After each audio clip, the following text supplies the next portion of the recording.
RT Rina, RT 20 kebakaran di Jalan Hasanuddin.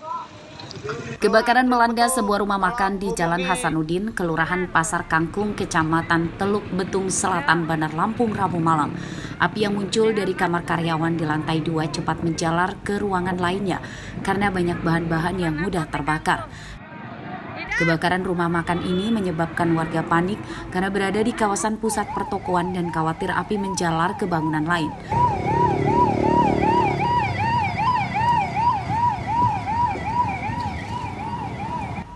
Kebakaran terjadi saat rumah makan sudah tutup. Korsleting listrik diduga jadi penyebabnya. Kejadiannya itu karena konslet. Konslet ya katanya. Itu apa sih? Rumah makan atau apa? Rumah makan kayak tempat sekba gitu loh. Oh. Itu apinya di atas. Di dalam rumah. Oh, dalam rumah. Besar tadi. Besar. Itu orangnya ada di dalam. Nggak tahu kalau orangnya kayaknya ada, cuma udah pada keluar gitu. Kebakaran itu berasal dari atap kamar karyawan di lantai 2. Jadi memang yang terbakar habis ini adalah di lantai 2 ya. Nah, di mana itu ada kamar karyawan dan tempat ibadah beserta gudang. Pokok-pokok yang terbakar apa aja, Bang?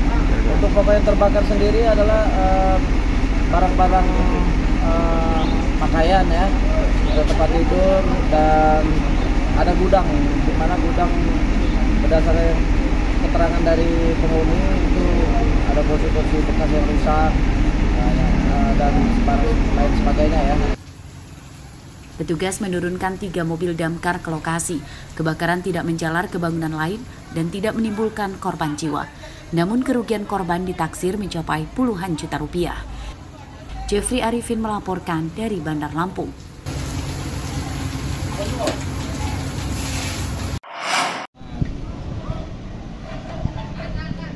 Sebuah tiang listrik di Jalan Muhammad Husni Tamrin, Kelurahan Gotong Royong, Tanjung Karang Pusat, Bandar Lampung, roboh dan menimpa pagar rumah. Saat kejadian cuaca tidak sedang hujan atau ada angin kencang dan penyebabnya diduga akibat struktur tanah tempat tiang listrik berdiri tidak mampu menahan beban.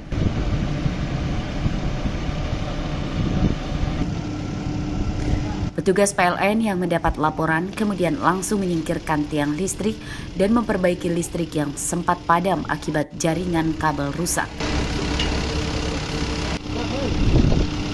Menurut warga, robohnya tiang listrik sempat nyaris mencelakakan pengendara motor akibat tubuhnya tersangkut kabel internet Wi-Fi yang menjuntai akibat tertimpa tiang roboh. Pak, kejadian tadi jam berapa? Kejadian sekitar jam 9 lah, 9 atau 9 kurang 5. Awal kejadian itu kabel nyebrang, kabel tegangan tinggi yang nyebrang, goyang. Nggak lama rubuh, nggak lama terjadi ledakan. Oh, sempat ada ledakan ya? Ya, sempat ada ledakan. Nah, terus ya berapa menit lah, berapa setengah jam petugas PLN mulai datang. Alhamdulillah nggak ada korban sih. Kebetulan memang ada satu yang lewat. Dia hanya tersangkut kabel-kabel Wi-Fi ya. Alhamdulillah dia selamat lah, langsung jalan. Ada lagi ibu-ibu satu, shock aja dia. Alhamdulillah nggak apa-apa. Robohnya tiang listrik tidak menimbulkan korban jiwa. Tiang yang rusak kemudian diganti dengan yang baru oleh petugas PLN. Jeffrey Arifin melaporkan dari Bandar Lampung.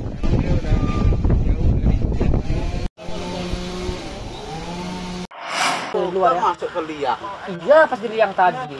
Penyidikan kasus pengeroyokan yang menewaskan seorang anggota Lembaga Swadaya Masyarakat atau LSM di Metro bernama Iman Ardiansyah terus bergulir. Kamis pagi, tim forensik membongkar makam korban untuk mengotopsi jenazah guna mencari penyebab pasti luka yang menewaskan korban. Otopsi ulang tersebut juga atas permintaan keluarga korban.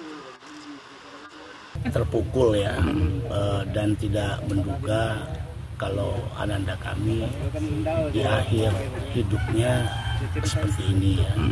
Kemudian kita sebagai manusia biasa menerima ketentuan dari Allah seperti ini, namun kita keluarga besar tetap mohon kepada penegak hukum untuk dapat menuntaskan ya dan mencari pelaku yang telah melukai dan membuat ananda kami ini meninggal dunia.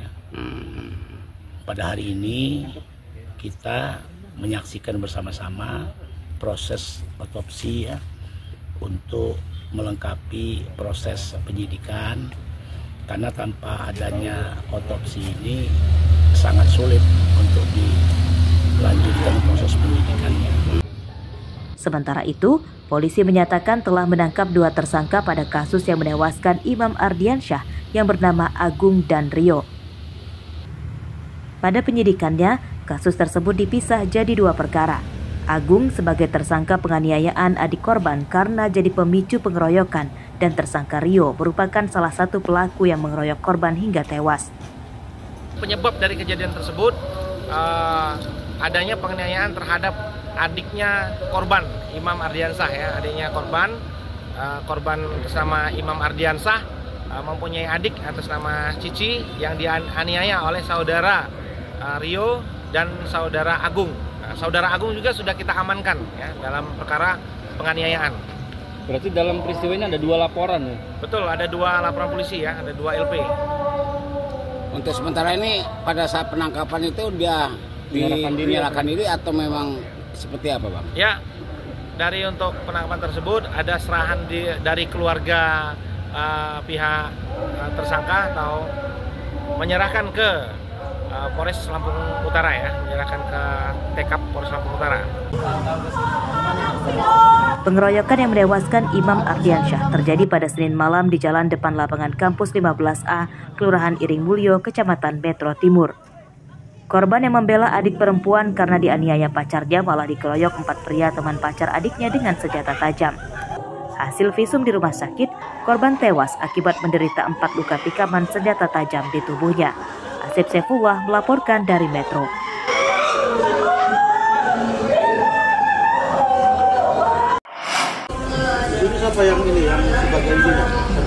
Sebanyak 14 orang ditangkap dalam penggerbekan gudang penyegaran dan pengemasan benih lobster atau bayi lobster ilegal di Kecamatan Seputi Agung, Lampung Tengah oleh Direktorat Polisi Perairan dan Udara atau Pol Airut Polda Lampung.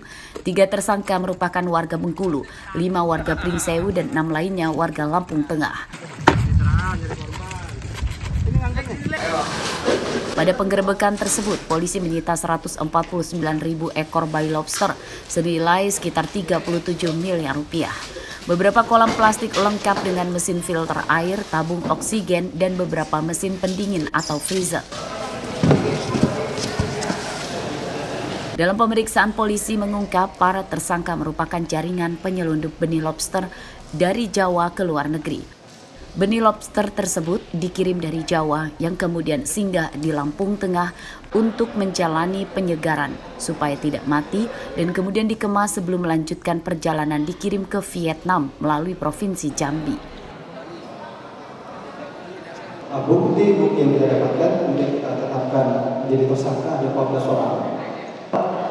Asal barang ini menurut hasil pemeriksaan sementara ini mereka dapatkan dari sumber dari Pulau Jawa yang dikirim ke Pulau Sumatera seperti yang sudah saya jelaskan. Cuma untuk dapatnya dari mana ini masih kita dalami karena mereka tugasnya hanya dapat informasi bahwa akan ada pengiriman barang, terima, kemudian disegarkan 1-2 hari, kemudian di packing kembali. Nanti pada saat pengiriman ini juga sudah ada yang mengambil. Kalau kita melihat harga pasaran di Vietnam itu jenis lobster mutiara itu berkisar 200.000 per. Kemudian lobster pasir itu sekitar 250.000. Kasus penyelundupan benih lobster ke luar negeri dari Jawa yang melalui Lampung Merak, pada awal pekan lalu, Lana Lampung menggerebek gudang penyegelan dan pengemasan benih lobster di sebuah ruko di Kecamatan Terbanggi Besar, Lampung Tengah. Sebanyak 190.000 ekor benih lobster senilai 29 miliar disita. Menggunakan pot. Dalam penyelidikannya terungkap, negara tujuan penjualan benih lobster sama, yakni ke Vietnam. Maraknya penyelundupan karena harga benih lobster di Vietnam mencapai Rp250.000 per ekor, sedangkan di tanah air harganya hanya kisaran Rp20.000 per ekor. Namun pemerintah melarang ekspor benih atau bayi lobster ke luar negeri untuk budidaya karena mengancam kesejahteraan nelayan benih lobster Indonesia. Ari Susanto melaporkan dari Lampung Tengah.